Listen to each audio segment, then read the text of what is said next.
Oh, welcome back to Woodturning with Dick. This is what I've got. I've balanced it up fully now, so it actually rotates. It's beautiful. Forgive the squeaks of my lathe, but some of this edging, I love burrs, man. I love burrs. Now, it's a bit of a beastie. Size-wise, it measures 25 inches across, which for my little lathe, that's quite big. Anyway, I've centered it up. It all goes round. Let's have a little turn it on.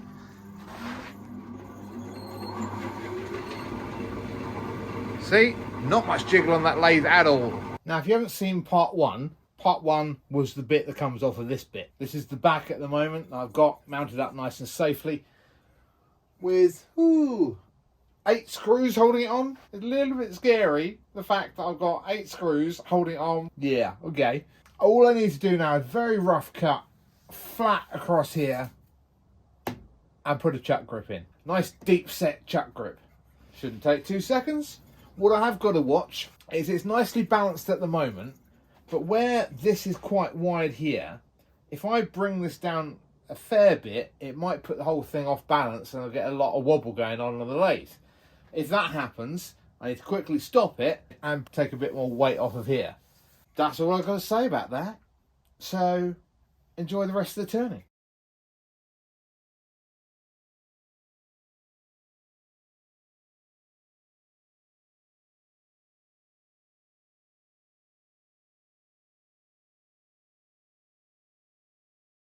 Hi, me again. I'm quite liking this shape. Now, it's the back, right? Bear with me on this. With this bit lower, taking some of the weight away from the piece, do I need to worry about taking this down as well? I'm going to have a French cleat on this side. French cleat goes on the wall. This goes on. As long as the French cleat's not too thin, so it sucks up that difference, I don't see any reason why I shouldn't just make that curve a little gentler and smooth that out a bit. A quick sand over the back with the oscillating sander in the centre bit, maybe over the edges or by hand, just get that cleaned up a little bit. It's the back, it's not that important, and it's a wall hanging piece, so really not that important. But, you know, yeah, reasonable basic finish. But I don't think I'm going to take it down any further. I got rid of that nasty scar that was sticking through here somewhere. Tiny little mark on the outside here now.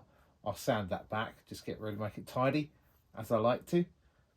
And I think concentrate now on getting that chuck grip in there and just smooth that bit again. Nice clean sweep with the chisel. Nice gentle cuts with a sharp chisel. Should sort that right out. And it's all well and good me showing you the fast forwarded sped up versions, but this is just this view and this in real time video is to give you an idea of the speed that I'm actually cutting this at, rather than the super sped up speed where you see it zoom, zoom, zoom, shape, lovely, beautiful. So you can perhaps have some appreciation for the work that goes into these pieces. Not just this, not just me, but other people who make these sorts of things. It's hard work, but I love it.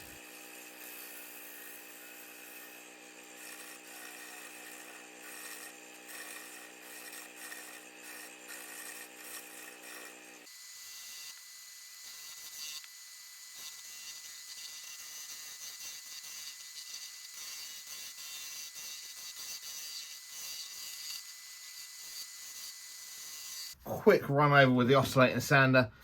Got that big dip there, so a bit here. Going to come up to the edge as much as I can. There's not actually a lot of room to put my stamp, but there you go. And add a bit of furniture polish. Bosh. Next thing is how to hold it on the wall. You've seen me do French cleats before. I think that'll be more than enough. That'll hold it on there with 4 screws in each place.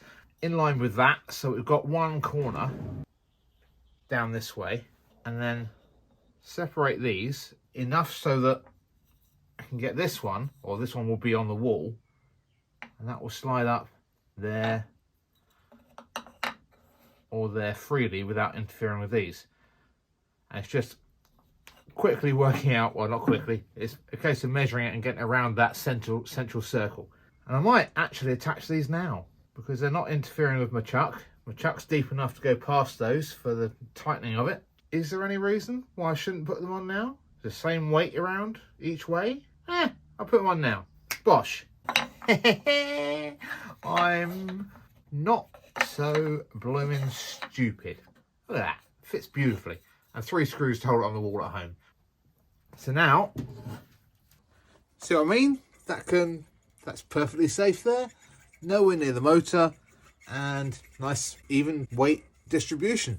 So that's fine. I think first things first, let's get this leveled off. Then we'll have a closer look at it and have a think about what we're going to make, how we're going to design it.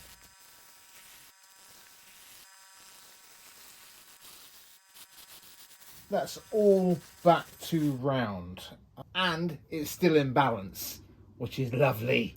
Now, with my triangular pencil that doesn't roll off the desk when I put it down, I'm going to mark up where I want my dips and divots. It's quite a heavy lump, this, currently, and I want to try and take away some of the wood. So 1, you get some nice deep curves, and 2, it will lessen the weight. I will admit that my faceplate, I broke a couple of screws off, as we all have done. I should know better, but I snapped 2 screws next to each other from my faceplate, which I dug out with a drill and everything else I could find to get the bits of metal out. Successfully achieved, but I left myself with a gaping great hole here and a gaping great hole here. Not too deep, granted, so they'll come out quite easily. So dead middle is there. Big old permanent marker pen here, which, see if that's any better than the pencil. Should work. Right, I am thinking, so outside those holes, because the slant as the ball comes round will dig those holes out quite easily, and quite a nice big ball in the middle there, I think. Although, does that interfere? Yes, it does. Interferes with that. Slightly within that. So I'm thinking my ball about that big. Maybe come out to here. Maybe the ball as big as that. Now, this bit here, I kind of want that in the middle of the dip. Be quite attractive. So that goes an awfully long way down in.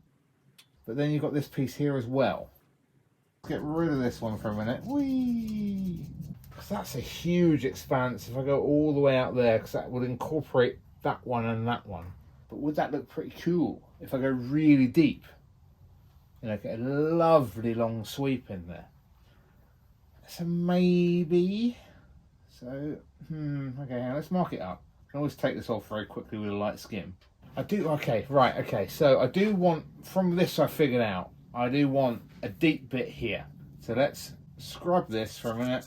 Take that out of the equation, because that's not happening. Right, that's not happening. If I come just there. So there, and this side of that will be the V, okay? Because then I can sand it with it on the lathe, that whole piece in here and the V, which will be a lot easier and nicer to do than doing it by hand. The rest, everything from here I have to do by hand, as you saw from the previous video. A long sweep, then I want another V. I'm going to try for somewhere like that. And there won't be much of it showing, but just enough. It's going to be a lot more fractured than the last piece. And what happens with this, happens with this. I'm not especially incorporating it, it's going to be whatever it turns out. Okay, my brain's hurting. I'm having a thought. Let's draw it out. See how well I can explain this. Big ball in the middle. Small V. Bigger V. Yeah, so that actually that's fed in line. And you've got, almost looks like a pair of I'm gonna do it. I think, yeah, definitely. I need to take this middle bit down a bit anyway, because I've still got these holes that I made. So let's leave this as it is at the moment and concentrate on this area here, taking it down, taking this down a bit, rounding that out. I'll speed this up so you can see it happening really quickly, and I'll pause it and stop it if I need. You never know. And that's the lovely thing about turning, and I love it, is that you find things that no one's ever going to see. Different fractures of that, unless you caught it on film. If you're just on your own in the workshop working away and you stop the lathe and you look at the piece and you're like, ooh, look at that bark inclusion or that knot, and it's just, you know, a little face smiling up at you, or clouds in the sky floating past. That's what it looks like. Now, maybe that's when you banged your head. Anyway, I'll shut up and let you watch the rest of this. Enjoy.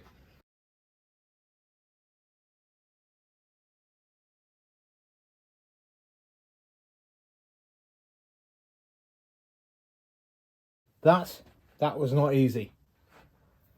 Oh, for the most part, I mean, I like the shape. It's good with the gilding on here. That's going to be. It might look pretty cool. It's quite a busy piece, all in all. Come back to you in a mo when I finish sanding this. And I interrupt this broadcast to bring you the finished gilded other one. Look what Lenore has just given back to me. Oh, look at that. First time I've seen it gilded, fully finished. And wow, that looks lovely. Now, two ways it hangs. That's one way. And that's the other way.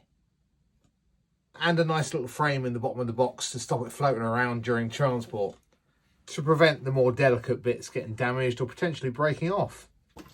I'm back to the big brother. Time for some sand and sealer. Oh, hang on. Got to take some dust out.